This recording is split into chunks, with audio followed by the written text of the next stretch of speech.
Prácticamente todos los congresistas ya están en Bogotá, ya están los protocolos de bioseguridad para que vayan y asistan al Congreso y puedan votar en una cosa además histórica, porque se elige muchas semanas antes, lo que seguramente será la nueva Procuradora General de la Nación, la exministra, exfuncionaria del gobierno de Iván Duque, Margarita Cabello.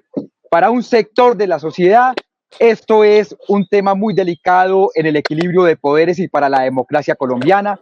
El uribismo tendría el gobierno, es decir, el ejecutivo, unas mayorías, llamémoslo así, silenciosas del Congreso de la República, tendría la Fiscalía, la Defensoría del Pueblo, ahora la Procuraduría, y únicamente lo que les falta son las altas cortes. Para otro sector, eso no es tan así, hay unas componendas políticas más de fondo, y de hecho dicen que Margarita Cabello, antes que ser uribista, es de la Casa Char. Para hablar de ese tema me acompaña el profesor de la Universidad Externado, Jorge Iván Cuervo, y me acompaña Catherine Jubinado, que es activista, es además la directora de Trabajo en Vagos y está en Fuerza, que ha hecho una serie de denuncias. Comienzo por usted, profesor Jorge Iván.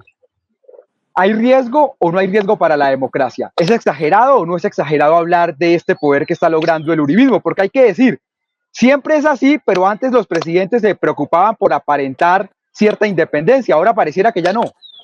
Gracias, Ariel. Pues a ver, yo creo que más que para la democracia el riesgo es para el Estado de Derecho y eso que usted anunciaba, el equilibrio de frenos y contrapesos que hay en un régimen político. El Estado colombiano pues está diseñado de la manera tradicional con tres ramas del poder público, pero tiene unos órganos autónomos como son los organismos de control y el Banco de la República, por ejemplo. ¿Qué es lo que pasa en nuestro diseño institucional? El presidente de la República tiene mucha incidencia en la designación o en la configuración de la terna de muchos de estos cargos. Y entonces ese sería un primer tema que tendremos que revisar hacia el futuro. El presidente entonces interviene en la terna para defensor del pueblo, la arma él arma la terna para fiscalía, participa en la terna para procurador, tiene la posibilidad de presentarle al Senado a algunos magistrados de la Corte Constitucional, define los miembros de la Junta Directiva del Banco de la República, entre otras funciones. Entonces ahí ya hay en el diseño institucional un peso enorme del Ejecutivo. Ahora, ¿cuál es lo ideal? Que los presidentes de la República entiendan esos cargos de designación de una manera no como jefe de gobierno, sino como jefe de Estado, que piense en la división de poderes, que piense en que es bueno que haya organismos de control como la Procuraduría que ejerzan presión para un buen gobierno, en el mejor sentido de la expresión, en la Contraloría General de la República para la ejecución de los recursos públicos, si bien ya el presidente no tiene una participación directa en la designación de Contralor, pero como usted lo bien señalaba, es elegido por el Congreso en pleno y en este momento el presidente tiene unas mayorías silenciosas, que me parece una buena expresión. Si bien fue elegido anteriormente, uno podría decir que hoy esas cabezas de los órganos de confirmarse el nombramiento de Margarita Cabello estarían alineados más con la idea del gobierno, con los intereses del gobierno, y eso afecta a ese sistema de frenos y de contrapesos, y en segunda instancia podría afectar la democracia en la medida en que las minorías políticas, la ciudadanía en general no encontraría en estos órganos institucionales una suerte de contrapeso a los posibles abusos del gobierno. Katy, voy contigo. ¿Usted considera lo mismo? ¿Hay riesgo o no para la democracia? Y aclarando una cosa, mire, Francisco Barbosa fue funcionario del gobierno, fue el alto consejero, hoy fiscal. Margarita Cabello, pues ministra de Justicia.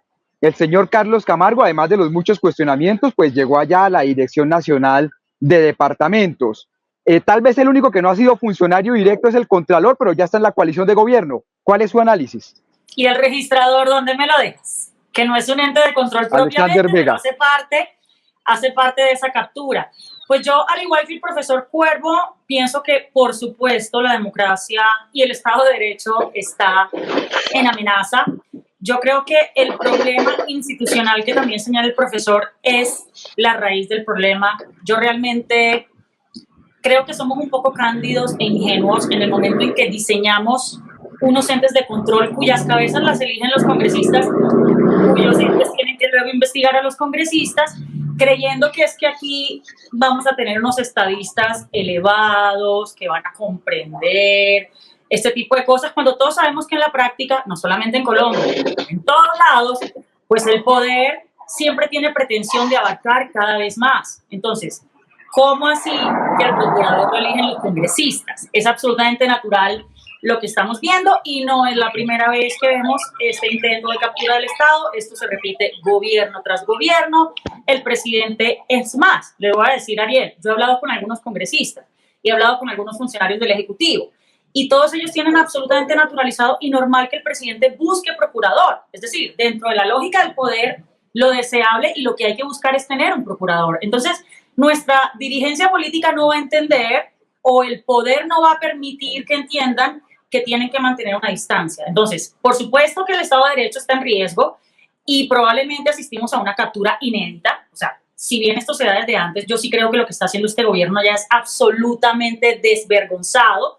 Como dices tú, solo le falta ir por las cortes y ya por algunos magistrados van también, pero yo creo que esto no se puede cambiar sin un rediseño institucional. Para mí realmente, yo no puedo entender cómo es que, por ejemplo, ya esto, en el Congreso usted dice que hay mayorías silenciosas. Sí, yo creo que ahorita de cara a la campaña 2022 va a haber un incentivo es de desligarse del gobierno, pero frente a la elección de procurador se cohesionan.